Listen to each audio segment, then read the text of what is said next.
13.000 kilos, en un contenedor de plátanos, en el puerto más vigilado de Europa. El hombre que lo organizó no vivía en las sombras. Vivía en una mansión de Palm Jumeirah, con vistas al Golfo Pérsico, rodeado de los mayores capos del crimen global. Y el hombre que lo protegía tampoco estaba escondido. Estaba sentado en su despacho de la Jefatura Superior de Policía de Madrid, con su placa sobre la mesa y 20 millones de euros emparedados detrás de los azulejos de su cocina. El 14 de octubre de 2024, los agentes de vigilancia aduanera en el puerto de Algeciras abrieron las puertas de un contenedor procedente de Guayaquil, Ecuador. Lo que encontraron dejó mudos a hombres acostumbrados a ver todo.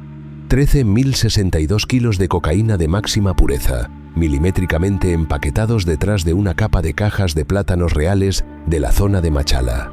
Era el mayor alijo de droga jamás intervenido en la historia del narcotráfico español. El segundo en volumen de toda Europa. Un cargamento valorado en más de 700 millones de euros en el mercado mayorista. Una operación que tardó días en ser contabilizada y que obligó a los laboratorios de la agencia tributaria a trabajar sin descanso para certificar lo que la báscula ya decía. Pero la magnitud del hallazgo era solo la primera capa del problema. La verdadera perturbación llegó 3 semanas después, cuando la Unidad de Asuntos Internos de la Policía Nacional entró en un chalet de la urbanización El Viso, en Villalbilla, municipio de Alcalá de Henares. El propietario era Óscar Sánchez Gil, 45 años, 3 hijos, inspector jefe al mando del Grupo de Blanqueo de Capitales de la Jefatura Superior de la Policía Nacional en Madrid. El hombre que el Estado español había puesto a cargo de perseguir el dinero sucio. Los perros especialistas en detección de billetes no tardaron ni 10 minutos en enloquecerse. Los agentes utilizaron mazas y taladros para abrir falsos techos y tabiques. Lo que salió de las paredes no fue polvo de yeso y ladrillo, fueron fajos, miles de fajos de billetes de 50 y de 100 euros, envueltos en plástico y ordenados con precisión industrial. Cuando la máquina contadora de la propia policía comenzó a procesar el efectivo, se atascó. Se bloqueó físicamente ante el volumen de papel moneda que aquel inspector jefe había ido acumulando detrás de los muros de su hogar. 20 millones de euros en efectivo. 18 millones y medio en el chalet familiar. Otro millón guardado en una bolsa en el cajón de su propio despacho oficial de la Jefatura Superior. La pregunta que se instaló en todos los que conocían el caso fue la misma. ¿Cómo es posible que el responsable de perseguir el blanqueo de capitales en Madrid fuera, durante años, el mayor blanqueador que ha visto este país? ¿Cómo metió alguien 13 toneladas de cocaína por la puerta principal de Europa con el jefe de la policía económica marcándole el camino libre? La respuesta tiene un nombre: Ignacio Torán. Ignacio Torán no apareció de la nada. Tampoco llegó al crimen organizado desde la violencia callejera ni desde la marginalidad. Su ascenso fue más perturbador porque fue silencioso, metódico, construido desde dentro del sistema. Durante años, Torán funcionó como confidente de la UDICO, la Unidad de Droga y Crimen Organizado de la Policía Nacional. Era lo que en el argot policial se llama un informante de calidad. Alguien con antecedentes menores por tráfico a pequeña escala que, a cambio de cierta impunidad, entregaba datos sobre terceros. Entregó nombres. Facilitó seguimientos. Ayudó a montar pequeñas operaciones que terminaron en incautaciones modestas y en ruedas de prensa victoriosas. La policía se anotaba medallas. Torán acumulaba confianza, información y, sobre todo, tiempo. Fue durante ese periodo de trabajo como confidente cuando Torán construyó algo que no figura en ningún parte policial de la época: una comprensión profunda del sistema. Sabía cómo funcionaban los registros, conocía los tiempos de investigación, las jerarquías internas, los puntos ciegos del aparato. Sabía qué información era trazable y cuál no. Y sabía, con una claridad que muy pocos en su posición habrían tenido, que el sistema tenía una grieta por donde cabía un imperio. A mediados de la década de 2010, mientras seguía operando como confidente periférico, Torán comenzó a construir una red comercial de fachada. Empresas importadoras de fruta, sociedades de explotación inmobiliaria, estructuras sin actividad económica real pero con nombre legal, número de registro y papel membretado. La base logística sobre la que, unos años después, comenzarían a circular toneladas de cocaína. La imagen exterior era irreprochable: un empresario activo en el sector agroalimentario, con contactos en Sudamérica y con la credencial de haber colaborado durante años con las fuerzas del orden. Esa credencial era su activo más valioso. no el dinero, que aún no era enorme en esa etapa, no los contactos en Ecuador, que estaban en construcción. Era la confianza que el propio Estado le había otorgado al ficharlo como informante. Era la legitimidad prestada que le permitía moverse en zonas grises sin levantar sospechas. Torán había aprendido una lección que pocos hombres en su posición comprenden con tanta claridad. La mejor cobertura no es la que fabrica el delincuente, sino la que le entrega el sistema. El contacto con Óscar Sánchez Gil no fue un accidente, fue una inversión. Torán identificó al inspector con paciencia, lo estudió y lo aproximó con una mezcla de generosidad, confianza fabricada y la habilidad para hacer sentir a alguien que está siendo reconocido en lugar de corrompido. Sánchez Gil era todo lo que parecía a simple vista. Discreto, trabajador, con un perfil tan gris que sus propios compañeros lo definían como anodino. Vivía en un chalet de €500.000 en la urbanización El Viso de Villalbilla, en las afueras de Alcalá de Henares. Conducía el mismo todoterreno desde hacía una década. Iba al supermercado de su barrio. No llevaba relojes caros a la oficina, ni vestía trajes de diseño. Nunca alardeaba. Era, en el sentido más literal de la palabra, invisible. Pero la invisibilidad tiene un coste, y también tiene un precio de compra. Sánchez Gil tenía acceso a las bases de datos más sensibles de la policía española. Tenía autoridad sobre los expedientes de blanqueo de capitales más complejos del país. Tenía la llave de un sistema que podía abrir o cerrar rutas enteras del crimen organizado con una simple consulta informática. Torán vio todo eso y calculó que valía la pena invertir en ello. No fue un proceso rápido, fue gradual, construido sobre pequeños favores, sobre información compartida, sobre una relación que fue creciendo hasta el punto en que Sánchez Gil ya no podía salir de ella sin hundirse. Pero esa mediocridad tan estudiada tenía un precio de mercado, y Torán lo encontró. Los investigadores de asuntos internos calculan que la relación entre ambos se extendió durante al menos 5 años, desde aproximadamente 2019 hasta el momento de la detención en noviembre de 2024. 5 años en los que Sánchez Gil recibió pagos que el propio Torán anotaba en su teléfono con la frialdad de un contable. El inspector jefe aparecía en esas notas con 800.000 euros asignados en un solo ciclo de operaciones, solo por detrás del propio Torán, que se reservaba 1.503.000 euros para sí mismo. En total, los investigadores calculan que Sánchez Gil cobró más de 32 millones de euros a lo largo de toda la operativa. Una cifra que, para alguien con su salario policial, representa décadas de trabajo honrado multiplicadas por cifras que no tienen nombre en ningún convenio laboral. La cuñada del inspector fue la primera en entrar en la estructura de blanqueo.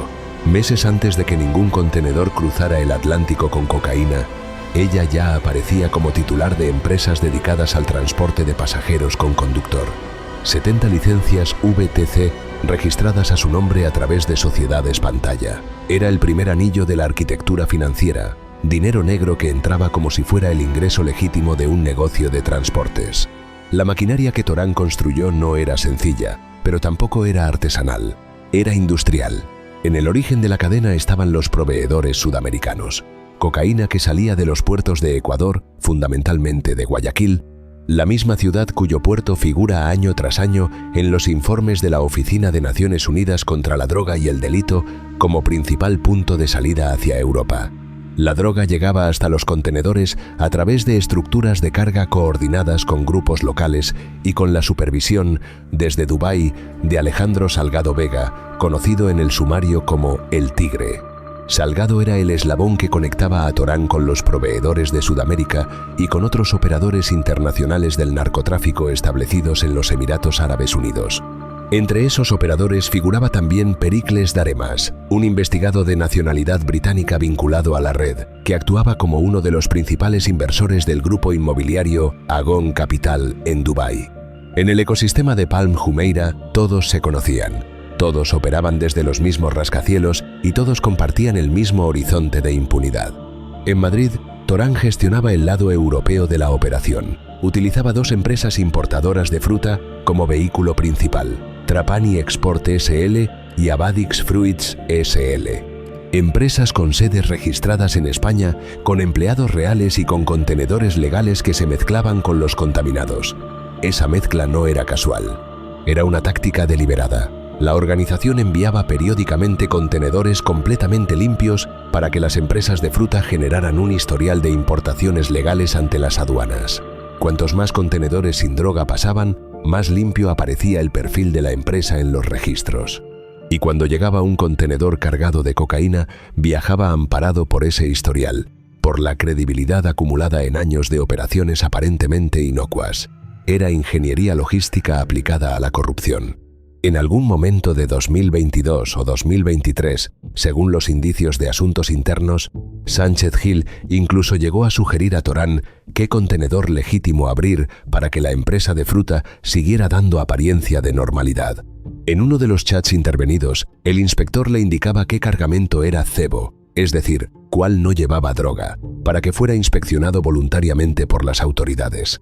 Era una manipulación perfecta. La empresa se ofrecía a ser revisada, los agentes encontraban fruta limpia y la empresa acumulaba un nuevo punto de credibilidad en el sistema.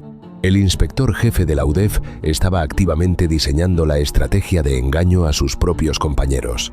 Describía esta actividad en sus propios mensajes intervenidos como su doble ocupación, con la naturalidad de quien habla de horas extra en una empresa normal. El papel de Sánchez Gil dentro de la red era técnicamente irreemplazable. Utilizaba su acceso al sistema informático policial, en particular al sistema Gatti, para rastrear términos de búsqueda vinculados a las empresas y personas de la organización. Si una unidad externa, ya fuera la Guardia Civil, Vigilancia Aduanera u otra brigada de la Policía Nacional, comenzaba a investigar alguna de las empresas fruteras o a alguno de los testaferros, Sánchez Gil recibía la alerta. Era el semáforo de la operación. El hombre que decidía cuándo la ruta era segura y cuándo había que esperar.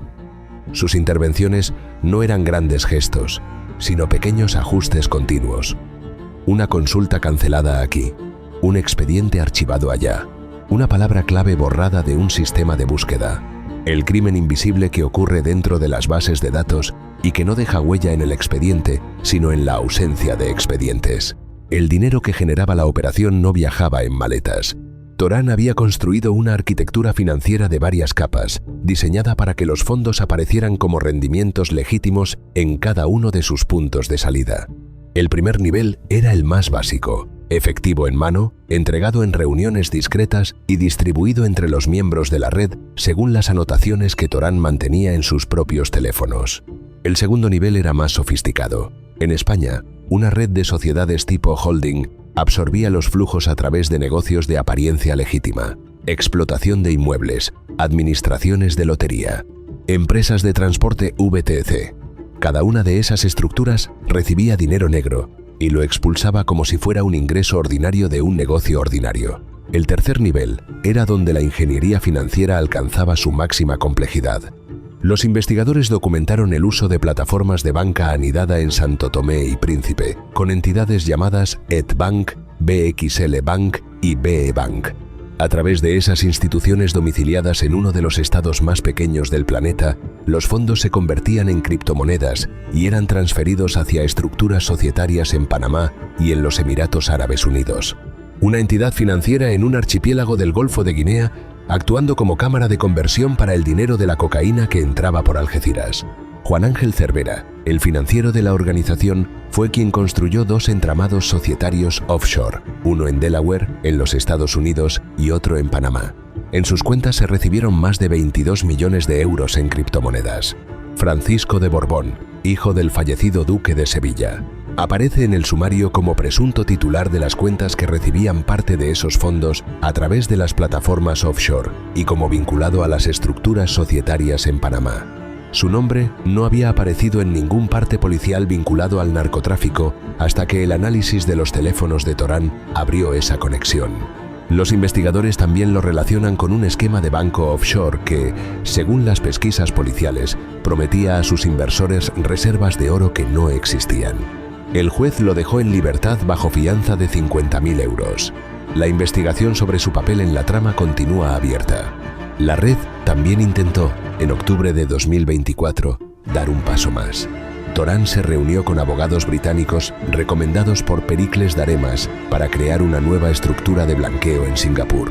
El objetivo era encontrar un canal aún más discreto para canalizar los beneficios acumulados. La detención lo impidió apenas 3 semanas después. El caso llegó al momento del derrumbe, cuando estaba a punto de dar su siguiente salto geográfico. En Dubái, el dinero tomaba su forma final. Mansiones en Palm Jumeirah, la isla artificial construida en el Golfo Pérsico que concentra algunas de las propiedades más caras del planeta. Torán era titular, a través de testaferros, de la mansión número 8 del complejo W Residences, 4 dormitorios, 5 baños, 760 metros cuadrados, valorada en aproximadamente 11,5 millones de euros. También aparece vinculado a otro apartamento en el mismo complejo y a varios inmuebles de nueva construcción en la ciudad. En total, la policía cuantificó en más de 32 millones de euros el patrimonio inmobiliario atribuible a Torán, distribuido entre Dubái, España, Colombia e Ibiza. Ninguna de las propiedades figuraba a su nombre. Entre 2020 y 2024, la red funcionó con una precisión que los investigadores describirían más tarde como espeluznante. 37 contenedores marítimos cargados de cocaína que cruzaron el Atlántico sin ser detectados. Aproximadamente 58.500 kilos de droga introducidos en España a lo largo de 4 años. Un flujo invisible de sustancia que inundó el mercado europeo con un valor estimado superior a los 2.000 millones de euros. 37 operaciones sin un solo fallo decisivo. 37 veces que el sistema de vigilancia del Estado fue neutralizado desde dentro. La organización operaba con la confianza que da el éxito repetido. Torán comenzó a moverse con una despreocupación que, a la luz de lo que vendría después, resulta casi incomprensible. En sus chats encriptados declaraba sin ambages: "Yo tengo el poder". No era una bravata, era una evaluación operativa. Tenía al jefe de la policía económica en su lista de contactos, una mansión en Palm Jumeirah y aparentemente décadas de operaciones por delante si las cosas seguían su curso.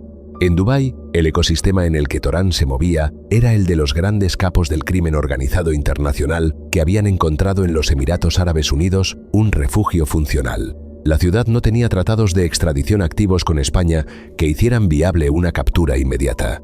Sus rascacielos, sus zonas francas y su sistema financiero ofrecían la combinación perfecta para quien quisiera vivir con visibilidad pero sin persecución. En el complejo W Residences de Palm Jumeirah, donde la mansión número 8 era la de Torán, convivían figuras del narcotráfico europeo que los servicios de inteligencia conocían pero no podían tocar. El ecosistema de impunidad no era una casualidad geográfica, era un diseño elegido. El dinero que Torán acumulaba lo transformaba en activos que funcionaban simultáneamente como placer personal y como moneda de reserva. Los relojes, especialmente. En sus conversaciones capturadas aparecen referencias a piezas de coleccionista de la marca Patek Philippe, de las que solo se fabricaron 5 unidades en el mundo. Él tenía una, su socio tenía 4. Uno de esos relojes valía 2 millones de euros. En el mundo del narcotráfico de alto nivel, los relojes de colección tienen un valor estratégico que va más allá del lujo. Son activos que no dejan rastro contable, que aumentan de valor con el tiempo y que pueden transferirse de una mano a otra sin ninguna huella documental. Son el efectivo del lujo. Son la caja fuerte que puedes llevar en la muñeca. También compró lingotes. En conversaciones con un joyero de confianza, Torán encargaba lingotes de oro de 1 kilo de refinería, fabricados a medida. Llegó a pedir 100 kilos en un solo encargo, rechazando los que no cumplían sus estándares estéticos y exigiendo vídeos del proceso de fundición como prueba de calidad. Cuando el joyero le explicaba que no podía reunir tanta cantidad de inmediato, Torán aceptaba 20 kilos como anticipo y esperaba el resto.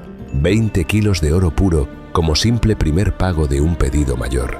La escala del dinero del que hablaban ya no tenía relación con ninguna economía doméstica. En España, la policía detectó inmuebles por valor de más de 12 millones de euros atribuibles a Torán, ninguno registrado a su nombre. Un chalet en Pozuelo de Alarcón, uno de los municipios más ricos de la Comunidad de Madrid, donde almacenaba obras de arte y cuya reforma fue presupuestada en casi medio millón de euros. Propiedades en Ibiza. En Madrid capital. Una escultura de Spiderman en el salón de uno de esos inmuebles. El sumario también recoge referencias a su afición por los automóviles de competición. La red llegó a participar en eventos de carreras de coches de lujo tipo Fórmula 1. Tenían incluso un palco en el Estadio Santiago Bernabéu. El dinero de las 13 toneladas estaba en todas partes. Solo hacía falta saber dónde mirar. Mientras tanto, en Algeciras, El volumen de cocaína que pasaba por el puerto crecía sin parar. En febrero de 2024, Vigilancia Aduanera ya había incautado 7.000 kilos en un solo contenedor, en lo que consideró en ese momento uno de los mayores golpes de su historia. Era solo el principio.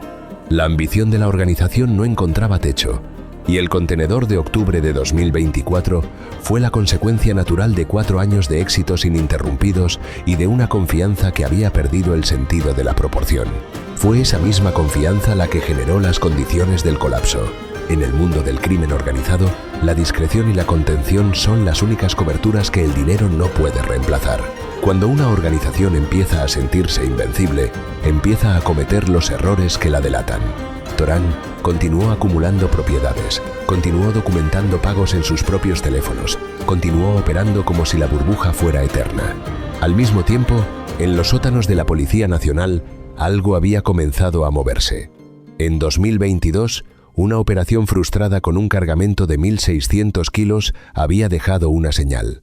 Un soplo que llegó antes de que el contenedor tocara puerto. Un nombre que no debería haber aparecido en la cadena de comunicaciones interna y que sin embargo apareció. Los investigadores de asuntos internos lo archivaron. Lo conectaron con otra anomalía posterior, con otra consulta en las bases de datos que no tenía explicación razonable. Y en enero de 2024 abrieron una investigación formal sobre Óscar Sánchez Gil.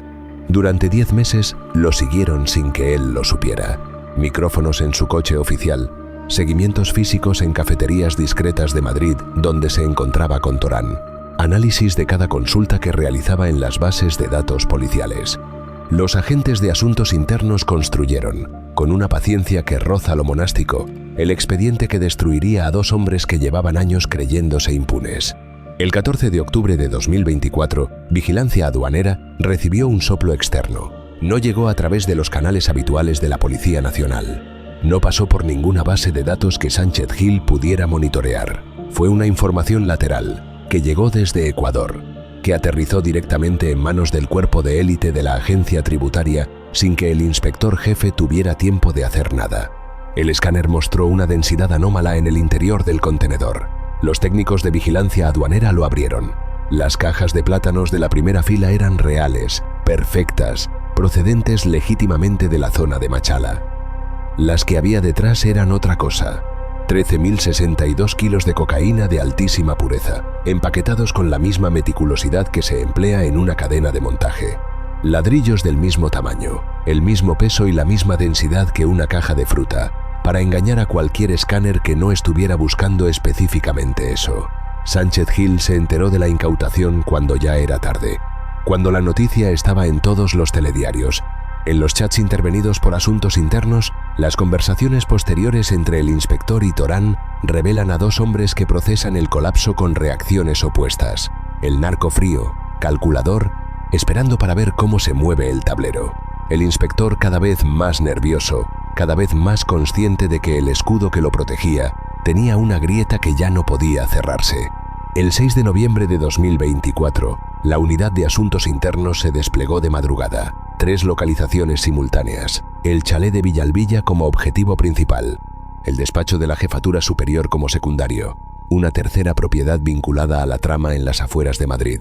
En Villalbilla, los perros entraron antes que nadie. Su reacción fue inmediata y sin lugar a dudas, los agentes comenzaron a picar tabiques. Los falsos techos cedieron bajo las herramientas. Y durante horas, de las entrañas de aquella casa anodina de urbanización madrileña fue brotando dinero. Fajo a fajo, envuelto en plástico, ordenado, acumulado durante 5 años de traición sistemática. En el chalet principal, 18,5 millones de euros. En la segunda residencia en Denia, 448.000 euros adicionales. En el cajón del despacho oficial de la Jefatura Superior, 896.000 euros en billetes, dentro de una bolsa. 20 millones de euros en total, una cifra que los investigadores calificaron como récord absoluto de corrupción en las fuerzas y cuerpos de seguridad del Estado de la democracia española. Óscar Sánchez Gil fue detenido en la puerta de su casa. Su mujer, también agente de la Policía Nacional, fue arrestada en el mismo operativo. La cuñada, titular de las 70 licencias VTC, también. En total, 15 personas pasaron esa noche a disposición judicial ante la Audiencia Nacional. El juez Francisco de Jorge, del Juzgado Central de Instrucción número 1, ordenó prisión provisional sin fianza para los detenidos principales. El secreto de sumario cayó inmediatamente sobre la causa. Ignacio Torán fue arrestado días después. La red había tardado 4 años en construirse. Tardó 3 semanas en desmoronarse. Pero la historia no terminó ahí. En abril de 2025, la Sala de lo Penal de la Audiencia Nacional estimó un recurso de la defensa de Torán. El motivo: el juez instructor no había facilitado a su abogado los elementos esenciales de la causa en el momento de enviarle a prisión, lo que vulneró su derecho a la tutela judicial efectiva. Torán salió de la cárcel, caminó por su propia cuenta fuera del edificio de la Audiencia Nacional y durante los meses siguientes, mientras Sánchez Gil permanecía entre rejas en el módulo de internos de las fuerzas de seguridad de la prisión de Estremera, el líder de la organización operaba bajo vigilancia extrema en la calle. Los analistas de asuntos internos no dejaron de trabajar durante ese tiempo. El análisis de los teléfonos intervenidos, más de una docena de dispositivos, avanzaba en paralelo. Lo que fue apareciendo en esos terminales superó en detalle y en alcance todo lo que el sumario ya contenía. En diciembre de 2025, la policía entregó al juez Francisco de Jorge un informe que recogía el análisis completo de los móviles, las notas de Torán, los pagos detallados al céntimo a cada miembro de la red, las conversaciones con joyeros, con gestores inmobiliarios, con testaferros en Dubái, los movimientos de dinero a través de 3 países, y algo que nadie esperaba con esa precisión: la confirmación de que la organización había introducido en total no 37 contenedores, sino al menos 39, con un volumen total que los investigadores situaron en las 73 toneladas de cocaína. 73 toneladas. Un valor de mercado que supera los 2.000 millones de euros. Una operativa que comenzó en 2020 y que se sostuvo sin una sola detención relevante durante 4 años, gracias al escudo que representaba el inspector jefe de la UDEF. El 6 de febrero de 2026, el juez de Jorge levantó el secreto de parte del sumario. Lo que salió a la luz ese día sacudió la causa en varias direcciones al mismo tiempo. La primera: Torán fue citado a declarar como investigado y el fiscal solicitó de inmediato su reingreso en prisión por riesgo de fuga. El juez lo ordenó el 9 de febrero. Torán volvió a la cárcel. La segunda: Francisco de Borbón, hijo del fallecido duque de Sevilla y familiar lejano del rey, fue detenido por delitos de blanqueo de capitales. Los investigadores lo vinculan con las estructuras bancarias en Santo Tomé y Príncipe utilizadas para lavar los fondos del narcotráfico. El juez le dejó en libertad bajo fianza de 50.000 euros. También fue detenido un joyero marbellí vinculado a la trama, en cuyas instalaciones los agentes intervinieron casi 100 relojes Rolex sin justificación documental. La tercera: el 13 de febrero de 2026, el juez Francisco de Jorge firmó el auto de procesamiento. 15 personas físicas y varias personas jurídicas, empresas utilizadas para introducir cocaína y para lavar el dinero obtenido. Ignacio Torán como líder y coordinador de toda la estructura. Alejandro Salgado Vega, el Tigre, procesado en ausencia, con orden de detención internacional, localizado en Dubái y sin extraditar. Lo que dejó el mayor alijo de la historia de España no es solo una estadística, no es solo un registro roto o un expediente judicial que tardará años en llegar a juicio. Lo que dejó fue una grieta visible en la pared de las instituciones, y esa grieta tiene nombre y apellido. Óscar Sánchez Gil permanece en prisión preventiva en el módulo FIES 4 de la prisión de Estremera, reservado a los integrantes de las fuerzas de seguridad para evitar su contacto con el resto de la población reclusa. Los investigadores calculan que entre 2019 y 2024 acumuló más de 32 millones de euros a cambio de proteger una ruta que envenenó Europa durante 4 años. El hombre que debía perseguir el blanqueo de capitales tenía el manual del lavado de dinero escrito en las notas de su propio teléfono. La red de blanqueo que construyó era tan elaborada como la de tráfico. Las 70 licencias VTC, registradas a nombre de su cuñada, lavaron varios millones bajo la apariencia de ingresos de transporte. Las sociedades inmobiliarias colocaron dinero en propiedades de Ibiza, de Madrid y de Denia. Y más allá de España, los fondos viajaban a través de bancos offshore en Santo Tomé y Príncipe, se convertían en criptomonedas y reaparecían en Panamá o en los Emiratos como inversiones limpias. Ignacio Torán, alias Bugatti según las últimas denominaciones del sumario, enfrenta cargos por narcotráfico y blanqueo. El juez de Jorge lo ha procesado con peticiones de pena que alcanzan los 27 años de prisión.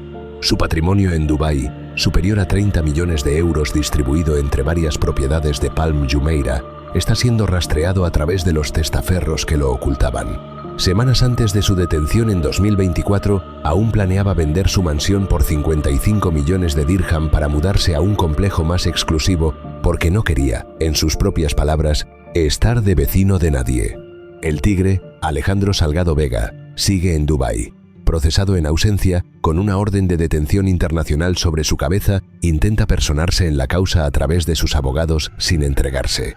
Es la figura que todavía no ha caído, el último cable tenso de una red que ya no tiene estructura que la sostenga. Francisco de Borbón, en libertad bajo fianza, niega cualquier participación en actividades ilícitas. La investigación sobre su papel en las estructuras bancarias offshore, vinculadas a la trama, continúa abierta en la Audiencia Nacional. El puerto de Algeciras, que en 2024 se convirtió en el puerto europeo con mayor volumen de cocaína, intervenida según los datos de la Oficina de Naciones Unidas contra la Droga y el Delito, ha concentrado desde entonces una presión investigadora sin precedentes. Más controles, más coordinación entre cuerpos y una certeza que antes no existía de forma tan nítida, que el mayor riesgo no estaba en el puerto, sino en el despacho desde el que se vigilaba el puerto. Ese es quizás el legado más oscuro de este caso. No las 13 toneladas, no los 20 millones en las paredes, no la mansión de Palm Jumeirah, ni los relojes que valen más que una vida entera de trabajo honrado. El legado más perturbador es la demostración de que una sola persona con el acceso correcto, con la paciencia suficiente y con la convicción de que nadie miraba en su dirección, puede neutralizar durante años el aparato que debería haberlo detenido. La investigación de asuntos internos que lo derribó no fue heroica en el sentido cinematográfico. Fue exactamente lo contrario. Fue burocrática, lenta, meticulosa. Fueron 10 meses de seguimientos, de consultas revisadas, de patrones analizados. Fue el trabajo silencioso de agentes que encontraron una anomalía en 2022 y no la soltaron hasta que tenían las pruebas suficientes para tirar las paredes de un chalet en Villalbilla. Torán apostó a que el sistema que él conocía tan bien no sería capaz de mirarse a sí mismo. Perdió esa apuesta. Pero la pregunta que el caso deja suspendida en el aire de los despachos de la Audiencia Nacional es la misma que se hacen los investigadores que todavía trabajan sobre los teléfonos intervenidos. ¿Cuántos más como él? El contenedor de plátanos llegó a Algeciras el 14 de octubre de 2024. Lo que venía dentro no eran solo 13 toneladas de cocaína. Era la evidencia de que el crimen organizado del siglo XXI no opera desde la oscuridad, opera desde la luz, desde el traje, la placa y el despacho oficial. Y cuando cae, lo hace de golpe, tirando paredes y arrastrando apellidos que nadie esperaba ver en un sumario de narcotráfico. El mayor alijo de la historia de España no fue detenido por un operativo espectacular. Fue detenido por un escáner, un soplo anónimo y la certeza de que el azar no se compra.